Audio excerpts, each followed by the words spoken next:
Fala, meu amigo, minha amiga, seja muito bem-vindo a mais um editorial do nosso canal.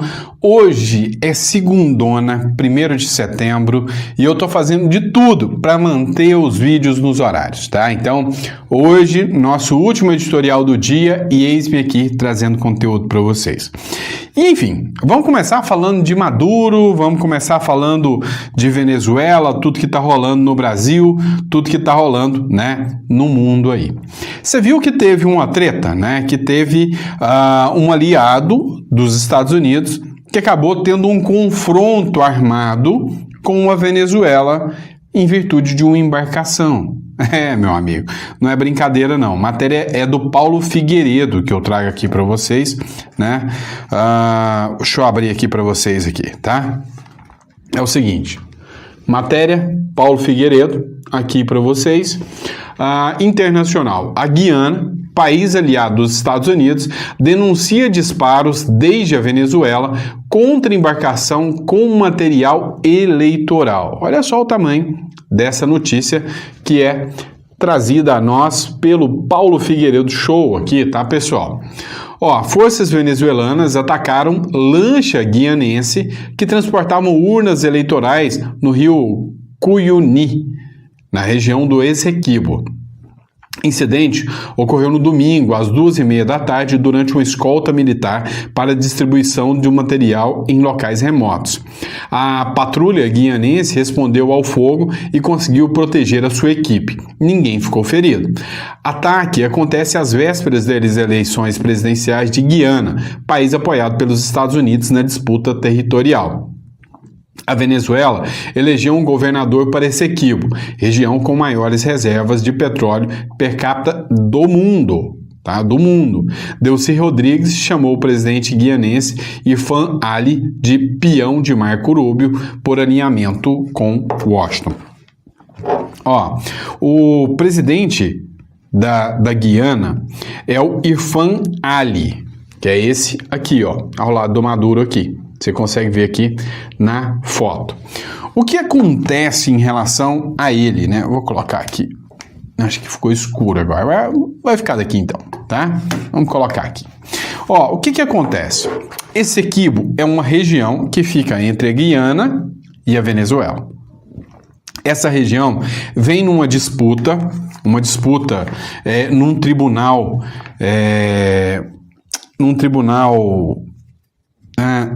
me fugiu o nome do tribunal agora. Um tribunal onde você define, né, quem serão as partes que participarão desse tribunal arbitral. Lembrei a palavra, né? Me falhou a palavra agora. Um tribunal arbitral. E nesse tribunal arbitral, que teve essa batalha, a Guiana acabou levando a melhor. Só que o Maduro não aceitou. Então o Maduro ameaçou invadir o território, como de fato o fez, invadiu a soberania da Guiana e abriu fogo contra uma embarcação da Guiana. Já é argumento suficiente para a Guiana retalhar o fogo e abrir guerra contra o Maduro. E é lógico, o aliado Estados Unidos poderia entrar nesse jogo. O que os Estados Unidos estão fazendo hoje? Minando, né? Ou seja, entrando numa batalha onde ele está minando as hipóteses de defesa do Maduro. O que os Estados Unidos estão fazendo? Ele está cercando toda a região. Ele está deixando, né, embarcações, navios, né, aeronaves, efetivo militar prontidão. Olha só, o Ivan Kleber acabou de fazer uma publicação pra gente aqui agora. Olha o que ele escreveu. Venezuela. Maduro declarou em entrevista coletiva que os 8 navios de guerra americanos acompanhados de submarinos nucleares que estão se dirigindo para a costa da Venezuela constituem um perigo para toda a América do Sul. Ou seja, o Maduro sabe que os Estados Unidos estão minando, né? Estão minando ali, estão, fazendo um cerco em volta da Venezuela. Olha só a matéria do portal G1 da Globo. 8 navios dos Estados Unidos, com 1.200 mísseis, navegam em direção à Venezuela, diz Maduro. Informação do Maduro, ninguém sabe se isso é real, mas, ao que tudo indica, parece ser real sim, tá? Venezuela. As 8 embarcações militares dos Estados Unidos que navegam em águas do Caribe a caminho da América Latina já navegaram em direção à Venezuela, disse nesta sexta-feira o presidente venezuelano Nicolás Maduro. Em uma rara entrevista coletiva concedida à imprensa, Maduro afirmou que os navios de guerra, além de um submarino, apontam para o território venezuelano e portam, no total, 1.200 mísseis, também todos direcionados à Venezuela. Ele chamou o envio das embarcações de a maior ameaça à América Latina do último século, né? Então veio o Maduro aqui e fez essa declaração. Logo depois dessa declaração do Maduro, veio, de novo, Paulo Figueiredo Show aqui, o Putin, e declarou apoio ao Maduro. Mas aqui é um apoio formal, não é um apoio real, tá? Não é um apoio militar do qual realmente o Putin está disposto a mandar exército para cá. Rússia confirma seu apoio público à ditadura de Nicolás Maduro e faz, abre aspas, enérgica rejeição ao envio militar dos Estados Unidos. O vice-ministro russo Sergei Ryabkov expressou pleno apoio e solidariedade a Maduro em reunião com o embaixador venezuelano. Moscou condena o uso de pressões políticas e militares contra venezuelanos após Trump enviar navios e submarino nuclear. A Rússia defende a soberania venezuelana contra o que chama de instrumentos de opressão sobre estados independentes. Olha só, a Rússia está preocupada com a soberania. O embaixador venezuelano informou aos russos sobre os esforços de Maduro para manter a estabilidade interna ante ameaças.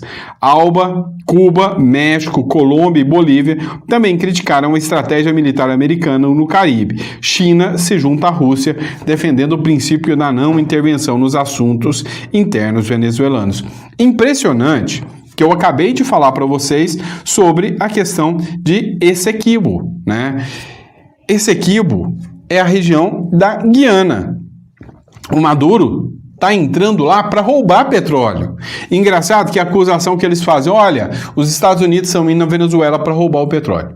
Mas quando o Maduro faz isso com a Guiana, com a região de Essequibo, ninguém fala em defesa da soberania. Vocês prestaram atenção nisso? Que ninguém está preocupado em defender a soberania? Olha só, matéria da Folha de São Paulo. Estamos prontos para a luta armada em caso de invasão dos Estados Unidos, diz o Nicolás Maduro. Olha só o que disse aqui Nicolás Maduro. O ditador da Venezuela, Nicolás Maduro, disse nesta quinta-feira, em entrevista coletiva, que está preparando uma luta armada caso o seu país seja invadido pelos Estados Unidos. Abre aspas. Nós estamos em um período especial de preparação máxima e, em qualquer circunstância, vamos garantir o funcionamento do país, disse Maduro a jornalistas. Abre aspas. Se a Venezuela for agredida, passará imediatamente a luta armada em defesa do território nacional e da história do povo da Venezuela, acrescentou Nicolás Maduro. Tá, o que a gente vê hoje? O Maduro está fazendo bravata. Então ele está instigando e está tentando trazer a comoção internacional, dizendo que os Estados Unidos estão violando a soberania. Até agora, os Estados Unidos só disse o seguinte: estou indo prender traficante, estou indo prender terrorista. E o Maduro está querendo trazer uma comoção interna para dentro do país. E aí, o último vídeo que eu coloco para vocês agora é esse aqui, de uma matéria sobre o Maduro. ¿Por qué Venezuela está enfrentando la más grande amenaza que se haya visto en nuestro continente en los últimos 100 años? 8 barcos militares con 1.200 misiles y un submarino nuclear apuntan a Venezuela.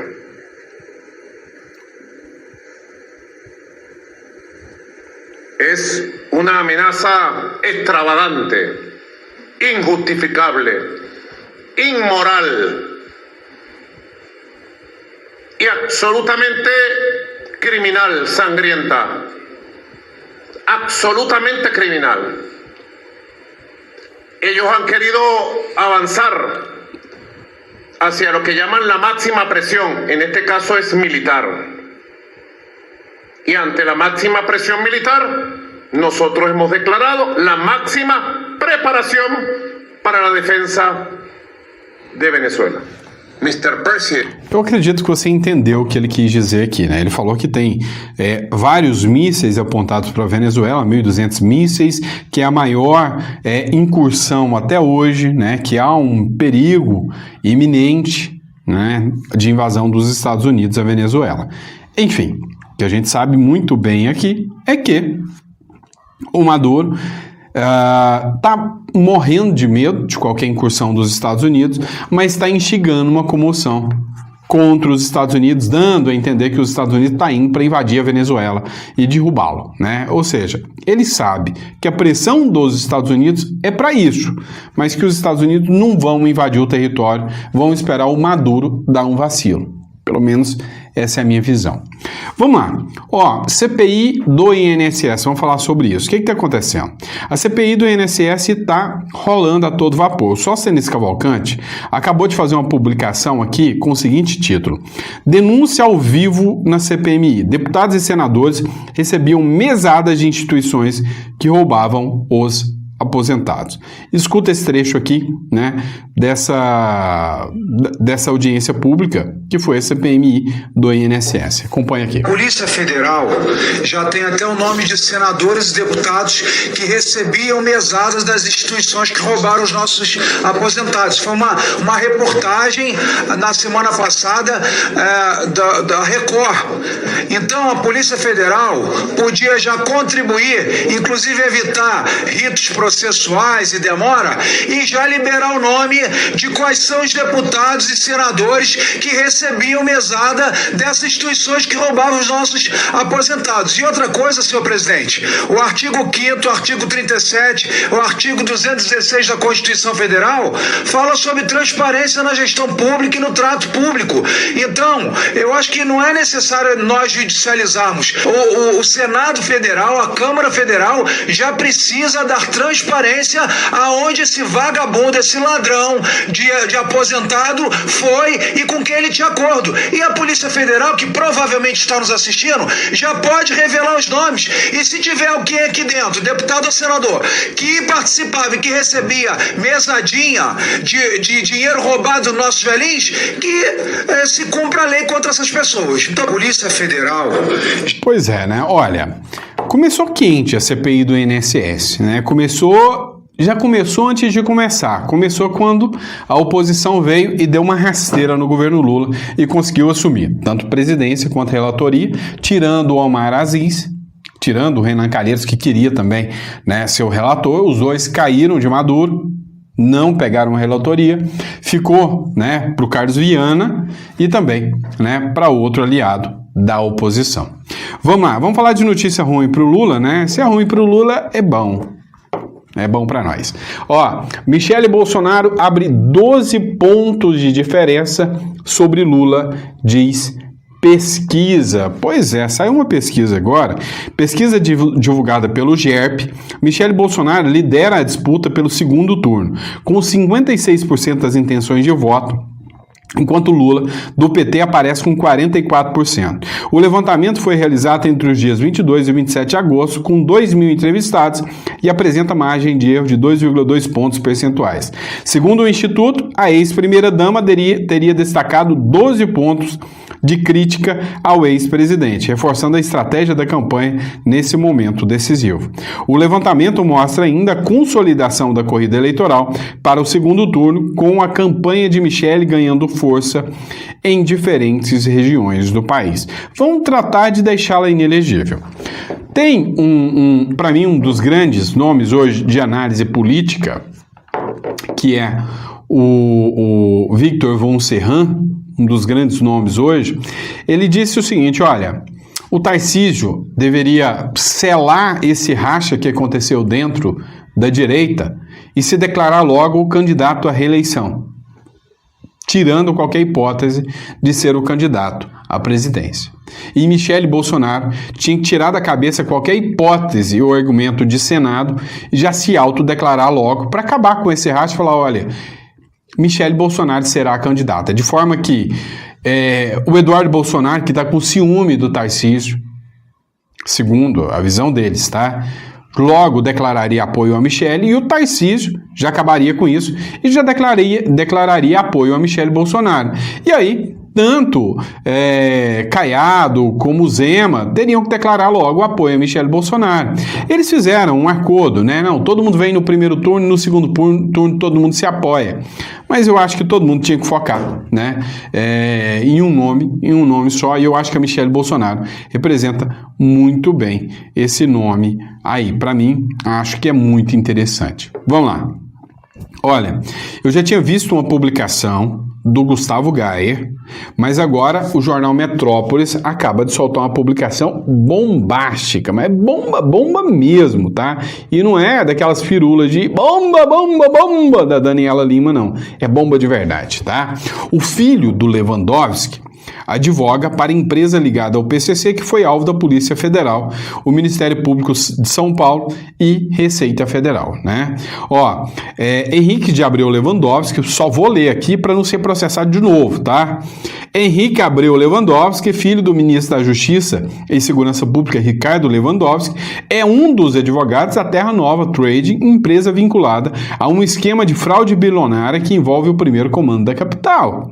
A apuração do Ministério Público de São Paulo, da Polícia Federal e da Receita Federal mostra relações entre a facção criminosa, o setor de combustíveis e instituições financeiras. O caso foi exposto na Operação Carbono Oculto.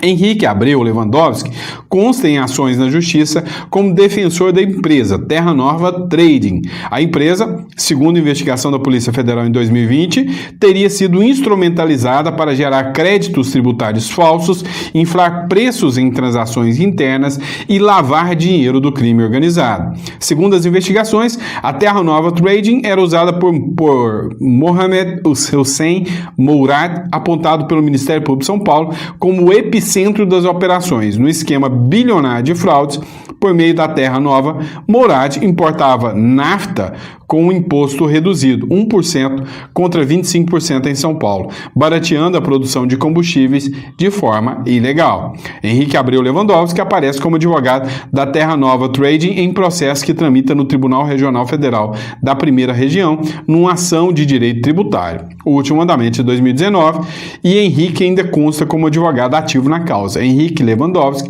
também atua na causa no Tribunal de Justiça de São Paulo, datada de 2021. Isso aqui acabou sendo um escândalo, né? Porque ele é o filho do ministro da Justiça, advogando, né, para uma das empresas que está literalmente na mira aí do próprio Ministério da Justiça, né, do Ministério Público de São Paulo, enfim, né? É um escândalo sem precedentes, né? A gente já viu coisas como essa aqui, né, coisa muito menor já ser causada como espanto, né? Agora imagina se fosse o filho do Bolsonaro, hein? Já pensou? O Nicolas fez um vídeo, estão falando que ele é ligado, né? Aqui eu não estou falando que é ligado não, só li a matéria para vocês, viu? Porque eu já fui processado uma vez já, o assessor do Alexandre de Moraes, vocês sabem disso, né? Mas abafa o caso.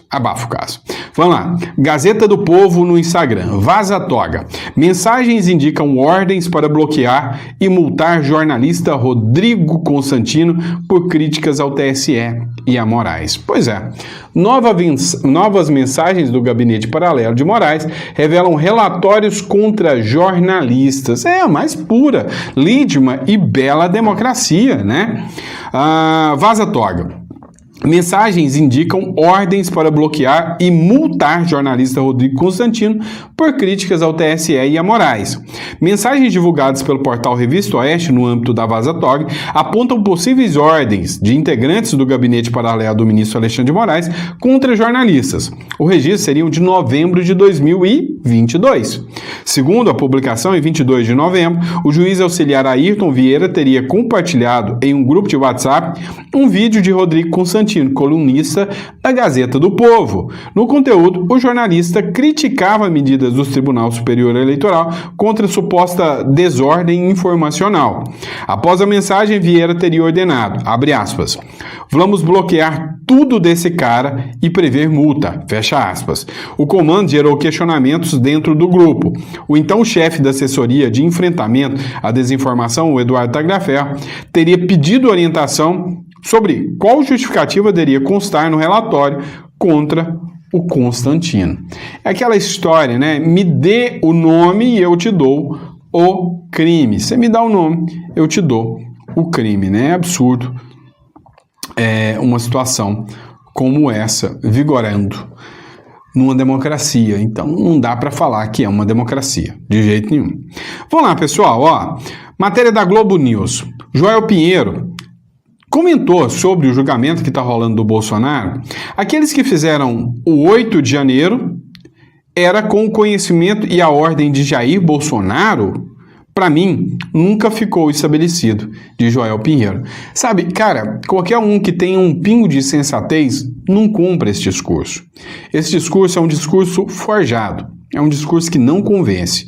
Dá uma olhada na fala aqui do Joel Pinheiro sobre isso aqui. Até que ponto houve um início de execução mesmo de um plano? E lembrando que tem que ser uma execução mediante violência ou grave ameaça, é o que está na lei lá de tentativa de golpe. E até que ponto foram só atos preparatórios ou cogitação, né? E se a gente pegasse só a conversa do Bolsonaro com os generais, um fato arquicomprovado, ele falou, e na verdade, sejamos sinceros, né, a nossa lei deveria já considerar isso claramente criminoso. Não é possível que um presidente possa se sentar com generais para pedir que impeçam ao próximo governo e isso não ser crime. Mas enfim, pela redação atual da lei, há uma dúvida se isso já configura ou não o crime. Agora, na trama golpista, que estava em andamento desde algum tempo, ou para melar as eleições, ou para, se ele perdesse as eleições, impedir a posse, ou para impedir a vitória do Lula nas eleições, aquilo você já tinha uma série de atos, inclusive atos violentos, em execução já. Então, creio eu que, se você postular que, olha, o Bolsonaro, obviamente, como líder, como centro, sabia de tudo aquilo, ele era o centro de todas as articulações, bloqueio de rodovias, Noite do Fogo em Brasília, enfim, uma série de coisas que já começavam a fazer um tumulto para criar o clima necessário para aquele decreto que ele estava pensando ali ser emitido. Daí acho que há um argumento plausível, sim, de que havia uma tentativa em andamento, já indo além da mero ato preparatório, do mero planejamento, que sozinho provavelmente não seria considerado crime. Agora, eu ainda acho que nessa acusação que a PGR fez tem um ponto que eu acho que nunca foi devidamente explicado, nunca foi devidamente embasado, que ela considera que a conclusão, que a culminação dessa preparação toda foi o 8 de janeiro. E aí, pelo menos para ligar o Bolsonaro com aquilo, me parece que ficou bastante tênue, sabe? O que o Bolsonaro planejava era um decreto de golpe a ser emitido, a ser assinado antes da mudança de governo. Ele não faz isso, ele desiste, fica com medo, sei lá, enfim, seja qual for a explicação, ele vê que não vai ter apoio, acaba saindo. Já tinha um monte de coisa em andamento, como foi colocado aqui, já tinha, o processo já estava acontecendo, mas nesse momento ele não faz, né? E aqueles que fazem o 8 de janeiro, aquilo era com o conhecimento e com a ordem do Bolsonaro, isso aí para mim nunca ficou devidamente estabelecido, não. Até que ponto? Vamos lá, vamos deixar claro para vocês que eu sempre coloco aqui e eu gosto de fazer a reação com vocês. Para mim, teve atos executórios? Não. Você não faz golpe fazendo uma minuta com um instrumento previsto na Constituição. Você não dá para fazer uma tentativa de golpe utilizando um instrumento constitucional, que seria uma tentativa de, sei lá, de estado de defesa, de sítio, da qual eu preciso do Congresso para isso, eu preciso pôr em votação, eu preciso da aprovação democrática. Para mim, isso é um absurdo. Mais absurdo ainda são aquelas pessoas que estão presas. O próprio Joel falou aqui, sem falar. Aquilo é uma ilegalidade sem tamanho. Aquelas pessoas depredaram. Tudo bem, aí eu concordo. Mas quantos petistas não depredaram e pagaram cestas básicas? Aí sim, O problema é que na justiça você jamais deveria julgar com 2 pesos e 2 medidas, mas é exatamente isso que eles fazem. É exatamente isto que eles fazem. Vamos lembrar das falas do general Vilas Boas de que a Dilma consultou o Exército se deveria decretar um estado de defesa, um estado de sítio, depois da determinação da prisão do Lula, ou o impeachment ali. Ué, então foi um ato executório? Manda a Dilma pra cadeia também? Não é assim que funciona, tá? Não é assim que funciona. Vamos lá, pessoal. Mais uma pra cima do Bolsonaro, né? Parece que o Bolsonaro não sai da boca deles. Lembra dela? Pois é, dona Joyce Hasselmann. Lembra dela? Pois é, Joyce Hasselmann revela que foi espancada a mando da família Bolsonaro. Só não tem prova, mas falar até papagaio fala. A Joyce Hasselmann revelou em um podcast que as agressões que sofreu em 2021 foram feitas pelos Kids Pretos, a mando da família Bolsonaro. Uma notícia bomba neste momento que o ex-presidente está sendo julgado por tentativa de golpe de Estado. Pois é, desde que ela consiga provar isso, né, o difícil é ela conseguir provar uma situação como essa, porque foi só fala dela, né? Acho pouco provável e acho que vai ser mais uma narrativa. Agora, inclusive, tem a Joyce Hasselmann, ela é intimamente ligada, né, à questão do Alexandre Frota. Você lembra do Frota, né? Saiu uma publicação agora, aqui da Revista Oeste, videozinho rápido. 2 políticos traidores eleitos por causa do Bolsonaro eram informantes do Alexandre de Moraes. Nereu Crispim e Alexandre Frota eram informantes do gabinete paralelo de Moraes. A Joyce Hasselmann também já falou que era também, né? Olha só. Teve mais uma reportagem publicada no site de Oeste dessa troca de mensagens do dia 5 de novembro de 2022. O juiz Ayrton Vieira, o assessor do ministro Moraes, contou num grupo de WhatsApp que havia recebido do deputado federal Nereu Crispim um vídeo publicado no perfil da atriz Regina Duarte. Ao encaminhar a mensagem, Vieira escreveu o seguinte: se acharem que devem derrubar 3 pontinhos, risos. Apesar do pedido, a conta da atriz não sofreu bloqueio. Não foi a primeira vez que Crispim atuou como colaborador. Em outras ocasiões, o parlamentar também deu munição ao gabinete paralelo.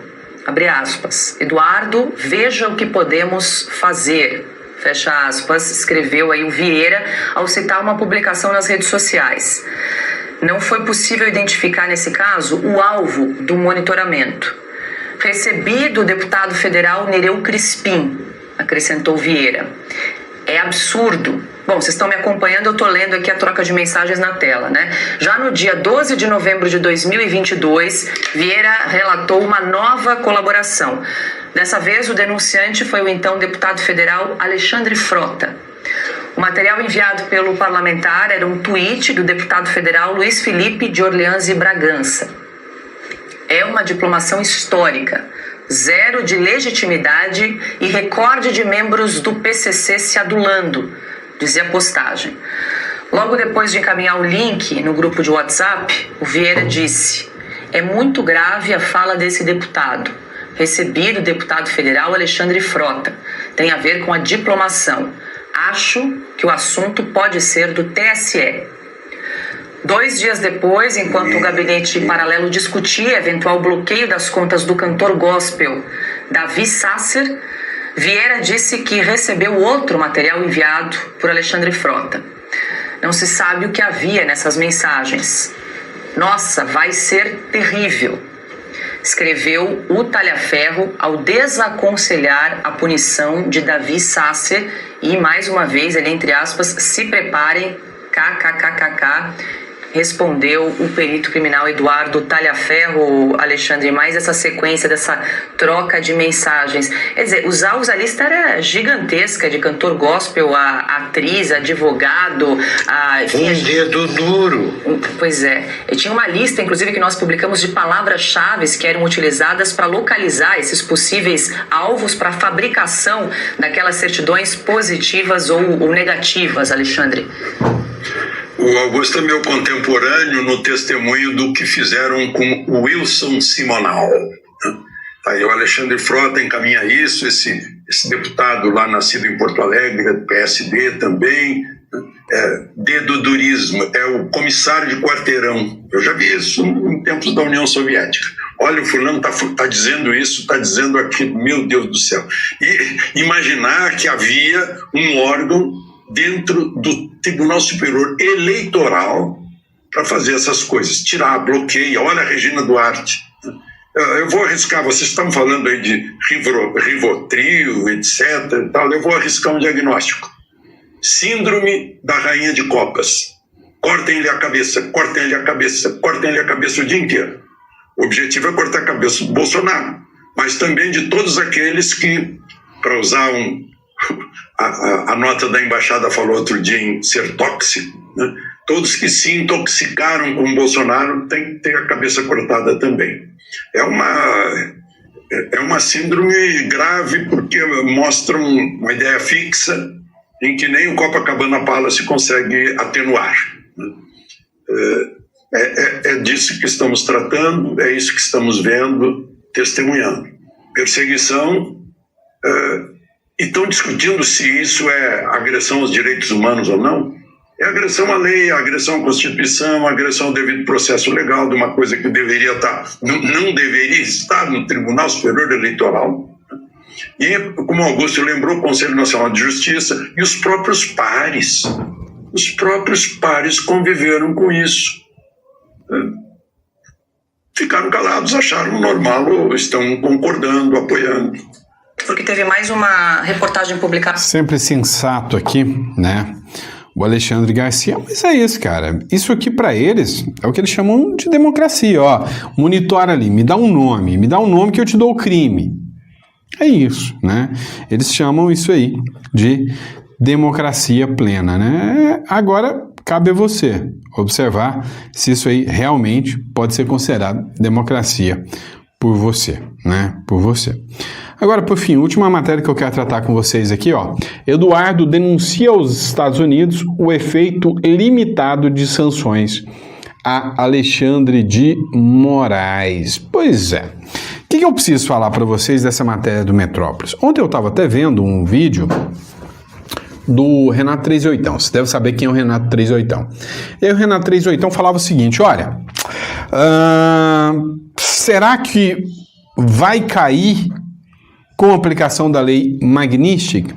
E ele falou o seguinte, olha, teve um caso em que o Ronald Reagan, lá durante o período, acho que é o Ronald Reagan mesmo, salvo engano, durante o período do regime militar no Brasil, ele fez uma pressão, aplicou sanções, e essas sanções foram suficientes para mudar o regime militar. Porém, essas mesmas sanções já são aplicadas em Cuba há anos. Em 2017, essas sanções de Magnitsky foram aplicadas ao Maduro, em 2017. Nós estamos em 26, quase. Ou seja, já se passaram 8, quase 9 anos. Então, é um tiro no escuro, tá? O Eduardo Bolsonaro, nessa matéria que falou para o Trump, e olha, a sanção não está funcionando contra o Alexandre de Moraes. Agora, uma coisa é certa, eles já dobraram a aposta também. Depois do julgamento do Bolsonaro, não se sabe ao certo qual será a reação do Donald Trump. Se ele vai continuar com Magnitskyzinha ou se ele virá como um trator contra o Brasil. E aí, se ele vier com embargos contra o Brasil, igual ele aplicou em Cuba e Venezuela, a nossa esperança é de que aconteça o mesmo que aconteceu na Síria, então o ditador cair. Porque caso contrário, nós vamos entrar num recrudescimento sem precedentes. E aí, meu amigo, lembra quando o Paulo Guedes falou, não, a gente vai ser uma Cuba ou uma Venezuela? Pois é, a gente está indo para o caminho de Cuba já. Tá bom? E é isso, pessoal. Obrigado. Fiquem com Deus. É sempre um prazer estar aqui com vocês. Ó, falei que eu não ia atrasar. Esse saiu no horário. Ó, vou provar para vocês. Tô terminando de gravar agora. Olha só. Falta 10 minutinhos. Eu vou terminar, vou subir e vou colocar o vídeo no horário para vocês. Abraço.